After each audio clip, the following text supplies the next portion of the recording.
Acceptez d'aller en négociation avec vos employés. Acceptez d'aller en négociation avec vos associés. Ne dites pas que c'est un associé, il a failli me trahir, donc pour moi, je dois le laisser tomber. Automatiquement, je vais le traduire à la justice. C'est tout ce qu'on connaît.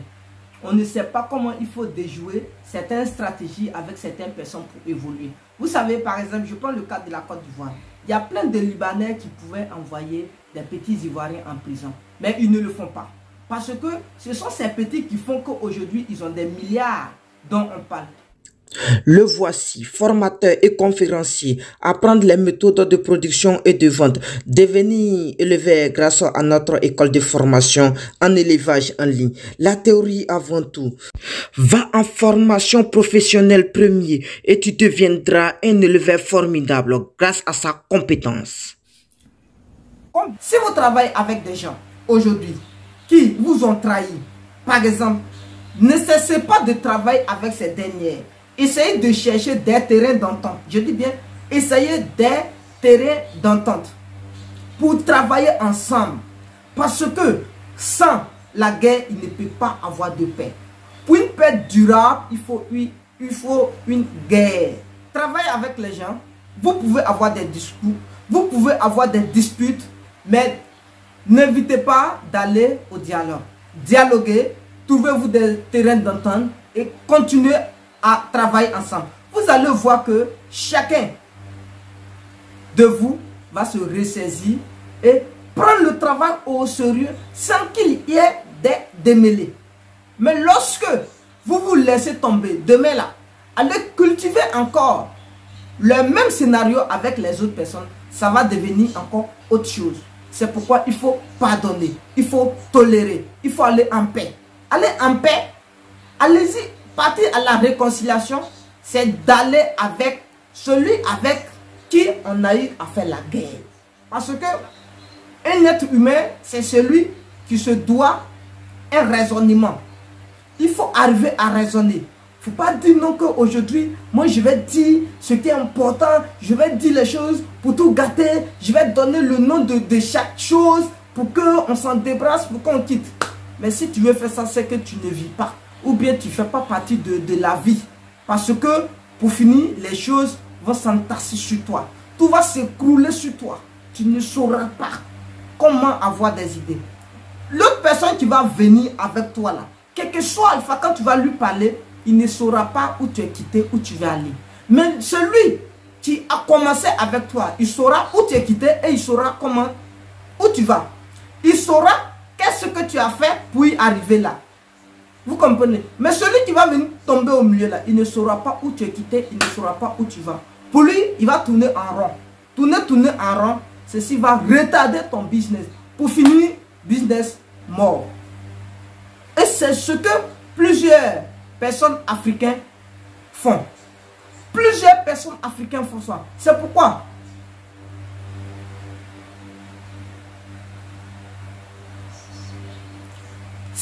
aujourd'hui, 1, 2, 3, on voit, on dit non, il y a eu la naissance de telle entreprise en Afrique, mais l'entreprise est morte. Il y a eu la naissance de telle entreprise, l'entreprise est tombée en faillite. Donc, acceptez d'aller en négociation avec vos employés. Acceptez d'aller en négociation avec vos associés. Ne dites pas que c'est un associé, il a failli me trahir, donc pour moi, je dois le laisser tomber. Automatiquement, je vais le traduire à la justice. C'est tout ce qu'on connaît. On ne sait pas comment il faut déjouer certaines stratégies avec certaines personnes pour évoluer. Vous savez, par exemple, je prends le cas de la Côte d'Ivoire. Il y a plein de Libanais qui pouvaient envoyer des petits Ivoiriens en prison. Mais ils ne le font pas. Parce que ce sont ces petits qui font qu'aujourd'hui, ils ont des milliards dont on parle. Qu'est-ce qu'ils font? Ils peuvent leur donner, par exemple, dans la zone de Bondoukou, ils peuvent te donner de l'argent pour aller acheter un ANACAD. Peut-être arriver là-bas, tu vas voir que tu peux prendre tu peux dilapider l'argent sur des filles, tu peux dilapider l'argent sur des motos, tu peux dilapider l'argent dans maquis, tu peux te faire arnaquer, tu peux te faire braquer. Et quand c'est comme ça, quand tu viens dire aux Libanais que bon, l'argent m'a été arraché, quel que soit ce que tu vas faire avec, tu vas dire non, l'argent m'a été arraché, ils m'ont braqué, le Libanais ne va pas entrer dans une colère noire. Il va le réfléchir. Quelques jours plus tard, il va t'appeler pour dire, bon, ok, donc, qu'est-ce que tu veux qu'on fasse? Quand tu n'as pas d'idée claire, si tu lui dis que tu dois quitter, tu vas le quitter, c'est là il va t'envoyer à comprendre que tu as été volé, c'est pas un problème, on peut travailler et puis rembourser. Ou bien, certaines fois, certaines personnes s'improvisent et puis ils disent, bon, ok, je vais continuer à travailler avec toi. Si je travaille avec toi, mes bénéfices, tu vas couper un peu jusqu'à ce que l'argent finisse. C'est ce qui fait que les Libanais sont aujourd'hui des multimilliardaires. En travaillant comme ça, vous comprenez? Donc, tu es toujours esclave de son travail. Tu ne peux pas fuir, tu ne peux pas laisser son travail. Parce qu'il s'est dit quoi? Que toi-même, de un-même là, de manière consciente, toi-même, tu as une pression sur toi. Tu te dis, ah, bon, comme j'ai fait, la manière il a parlé, il est simple. Donc, deuxième fois, pour lui déjouer encore, ça serait difficile. Quand c'est comme ça, tu vas faire tout possible pour travailler en paix avec lui. Tu vas faire tout possible pour travailler dans la dignité avec lui. Et c'est ce qu'ils font.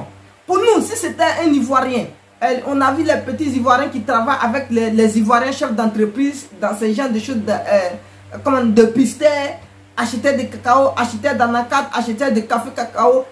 Donc, 1, 2, 3, même si tu as arraché, qu'est-ce qu'il va faire? Automatiquement, commissariat, automatiquement, gendarmerie. Pour finir, on ne peut pas avancer. Quand on va commencer 2 jours, 3 jours, on ne peut pas avancer parce qu'il n'y a pas de bénédiction de ce qu'on fait. C'est vrai. Il t'a expliqué, il dit il a été braqué. Tu vas l'envoyer au commissariat, pourquoi? Pour quelle cause? Maintenant, oui, pour l'argent. C'est vrai, mais ils vont le mettre en prison. Et quand c'est comme ça, Dieu te cible en même temps. Il dit non, que tu n'es pas quelqu'un de bonne moralité. C'est vrai. Tu dis Jésus-Christ, il s'est sacrifié pour tout le monde. Est-ce qu'il connaît toi-même ton nom? Non, mais il s'est sacrifié pour tout le monde. C'est arrivé comme ça, c'est de l'ordre. C'est ça, on dit, le destin de tout un chacun de nous est tracé. Si Dieu dit, par exemple, tu dois mourir fusillé, c'est que tu vas mourir fusillé. Si tu dois mourir arnaqué, c'est que tu dois mourir arnaqué. Donc, ce n'est pas la personne qui va t'arnaquer qui n'est pas bon, ou bien ce n'est pas la personne qui va tirer sur toi qui n'est pas bon. C'est de l'ordre, c'est ce qu'on pense, c'est du destin. On est d'accord? Quand on devient riche, qu'est-ce qu'on dit? Ah, c'est Dieu qui a dit, je vais devenir riche. C'est un destin. Est-ce que tu te dis non, que c'est grâce à telle personne que je suis devenu riche? Non. Donc si tu es devenu pauvre grâce à quelqu'un, il ne faut pas dire que je suis devenu pauvre à cause de lui. C'est le destin. Si ton argent a été franchement dilapidé par des gens, c'est de l'ordre. C'est pas parce que ça a été dilapidé par eux, tu as dit non, tu vas les tenir responsables de la faillite de ce que tu es. Non.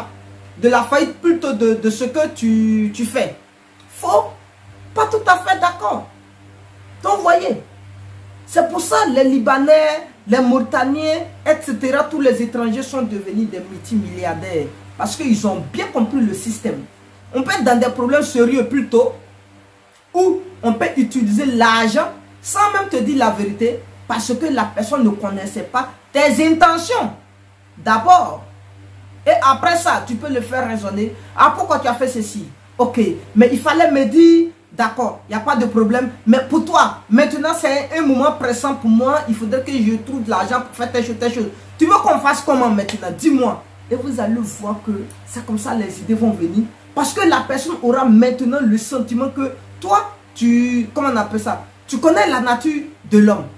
Plus jamais la personne va te faire ça. Et la personne va te tenir responsable de tout le bonheur qui va lui arriver. Il va dire, c'est grâce à toi, telle chose est arrivée. Parce que le moment où c'était difficile, il a pris ton argent peut-être pour faire telle chose. Vous comprenez? C'est là. Quand on parle de la force de l'homme, ce n'est pas la force pour faire parler, c'est là la force de l'homme.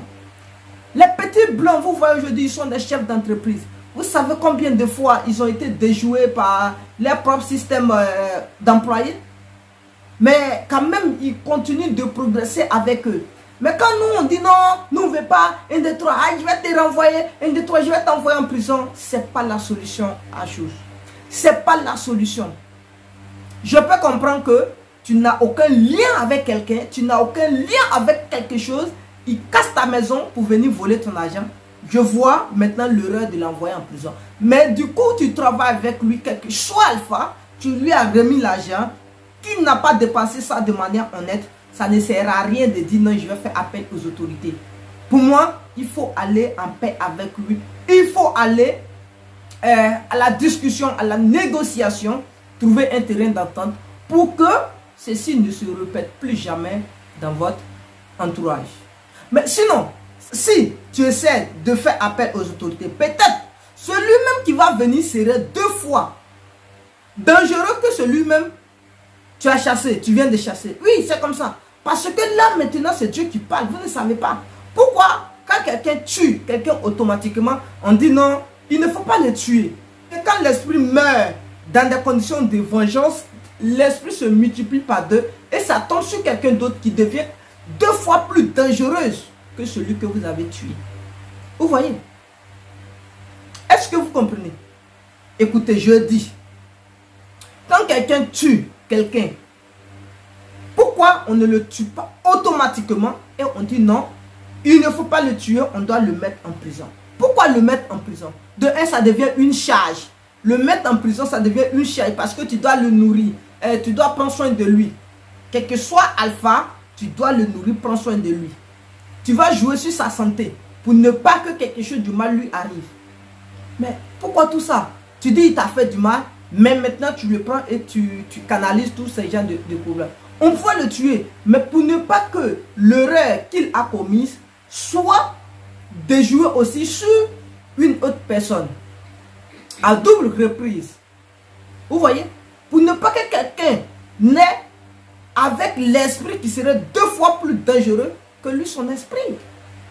Et c'est ça. Quand on ne fait pas attention à ce qu'on dit, à ce qu'on fait, c'est comme ça que ça devient. Dites-moi, avec combien de personnes vous travaillez aujourd'hui qui vous ont berné et qui ont été chassés peut-être par les autorités, ou ils ont été poursuivis devant les autorités? Combien de personnes? Rappelez-vous, combien de personnes? Et depuis le départ de ces personnes, comment sentez-vous? Comment vous voyez votre business maintenant? Est-ce que ça marche? Est-ce que ça ne marche pas? Est-ce que tu devrais dû le faire? Est-ce que tu devrais dû le faire? Pour moi, est-ce que tu ne devrais pas aller en réconciliation avec lui? Est-ce que tu ne devrais pas le faire parler lui-même? Est-ce que tu ne devrais pas lui donner des ordres pour dire bon, ok, ne fais plus ceci, on va marcher comme ça, ceci serait notre dernière cartouche, voici. Est-ce que tu as fait ça? Non. Pour toi, tu l'as conduit devant les autorités. Qu'est-ce que ça t'a donné maintenant? Pour avoir ton argent? Non. Au contraire, tu perds le temps. Au contraire, tu vas voir que ton nom est même sur des fichiers. Ton nom est reconnu de manière, comment on appelle ça, juridique. Parce que quand tu l'envoies là-bas, on prend tes papiers pour faire ça. Tout ça là, ça joue demain sur nous. Ça joue sur nous. Ce ne sont pas des bonnes choses. Aujourd'hui là, quand on dit, bon, ok, y a des gens aujourd'hui, quand ils disent, ils ont besoin de certains employés. Bon, il n'y a pas de grandes entreprises, hein. Quand ils disent, ils ont besoin de certains employés, quand ils s'adressent à des agences, il y a des grandes agences auxquelles ils s'adressent. Quand ils s'en vont dire, bon, j'ai besoin de 10 employés. On va d'abord voir sur le fichier. Ils ont des fichiers, ils ont, comment on appelle ça, ils ont un groupement. Ça veut dire, si le directeur envoie les gens en prison ou bien quand il porte les plaintes là, son nom là, on enregistre son nom et ça vient dans, il y a des endroits où ça vient. Donc eux là, eux aussi là, on les vend ça. Donc eux ils savent à qui ils peuvent chercher des gens pour aller travailler. Donc eux ils vont vérifier maintenant, est-ce que il vient chercher des personnes, pourtant il travaille avec d'autres personnes. Est-ce qu'il est bien mentalement? Est-ce qu'il est bien avec les, comment on appelle ça, avec ses employés? Pourquoi il vient chercher des employés ensemble? Les gars vont regarder. Pourquoi tu as porté plainte contre tel employé? Qu'est-ce que l'employé a fait? Si on voit que tu n'es pas tolérant ou bien on voit que pour une petite chose, tu es quelqu'un de comment on appelle ça, tu es quelqu'un de mal intentionné, tu es quelqu'un, bon, c'est trop fort, mal intentionné. Tu es quelqu'un qui ne met pas balle à terre. Ils vont te dire non, monsieur, désolé, actuellement, personne n'est disponible pour travailler. Parce qu'eux ne peuvent pas prendre le risque de te trouver quelqu'un, tu vas le traduire à la justice demain. Et puis demain, ça va faire œuvre de leur, comment on appelle ça, de leur travail. Ils vont 1, 2, 3 les interpeller, faire ceci. ça va faire que les gens auront peur de venir demain même déposer les dossiers chez eux pour dire bon, je cherche de l'emploi. Parce que demain, je ne vais plus partir là-bas. Parce que je vais dire non, tu ne connais pas des bonnes personnes. Tu ne connais pas les gens qui sont tolérants. Tu ne connais pas les gens qui connaissent la nature de l'homme. Vous voyez, c'est comme ça que ça se passe. Donc pour moi, connaissez la nature de l'homme. C'est très important. Avancer dans des business. D'abord, la première des choses, c'est à ce que tu sois entouré de bonnes personnes. L'argent, ça ne travaille pas pour quelqu'un. C'est l'homme qui travaille pour quelqu'un. L'argent, maintenant, paye les gens pour que les gens travaillent pour toi. Va jeter l'argent pour dire l'argent travaille pour moi. L'argent ne travaille pas pour toi. C'est l'homme qui travaille pour toi, même si c'est l'argent qui le paye. La dignité de l'homme là, ton argent, ça ne peut pas l'acheter. C'est l'homme qui travaille pour toi. Ce n'est pas l'argent qui travaille pour toi. Quand les gens sont sur les plateaux, ah, fais travailler l'argent pour toi. L'argent va travailler pour toi. Quel argent qui travaille? Va mettre ça dans ta maison, tu dors et puis tu lances ça comme ça. Allez-y, travaille pour moi. Si vous allez voir, ça va aller travailler pour vous. Donc, changeons de mentalité. C'est l'homme qui travaille pour l'homme. Et ça dépend des manières dont l'homme travaille pour l'homme. Quelqu'un qui travaille pour toi, il faut reconnaître sa nature. C'est vrai, il peut avoir des problèmes dans n'importe quel endroit, mais pas pour ça, on va signer Z. On ne signe pas Z. Il ne faut jamais commettre l'erreur de signer Z pour dire non, mon signe zodiaque c'est Z. Moi quand ça ne va pas, net. Tu ne peux pas développer dans le business. Quand c'est comme ça, recule 2 jours, 3 jours, réfléchis et reviens. Vous allez trouver un terrain d'entente. C'est fini. La personne devient maintenant un travailleur ôté pour toi. Bien soumise. C'est pas parce qu'il a été malhonnête, mais c'est parce que les conditions lui ont permis d'être malhonnête à un temps donné. Ce n'est pas sa nature. Ce n'est pas comme ça il est. C'est pas comme ça il est. Mais ça peut arriver. Pourquoi aujourd'hui, certains chefs, certaines personnes sont après traduits devant les juridictions pour dire non, ils ont fait détournement de fonds. On voit des grandes personnalités. Ce n'est pas un détournement de fonds en tant que tel. Si vous avez bien compris, c'est un complot. Sinon, si eux-mêmes ils vous expliquent bien, vous allez voir que ce n'est pas un détournement. Mais peut-être ils ont pris l'argent pour dire qu'ils vont régler quelque chose. Après, déposer à sa place. Mais les circonstances ne l'ont pas permis de trouver l'argent déposé à temps. C'est comme ça. Sinon, l'argent, on ne mange pas l'argent. Prendre l'argent pour faire quelque chose. Chers frères, chères soeurs, pour moi, avançons quelque soit alpha avec nos employés. Entendons-nous avec nos employés. Respectons les employés, quel que soit où on est, quel que soit nos âges. Merci. Une fois de plus, abonnez-vous.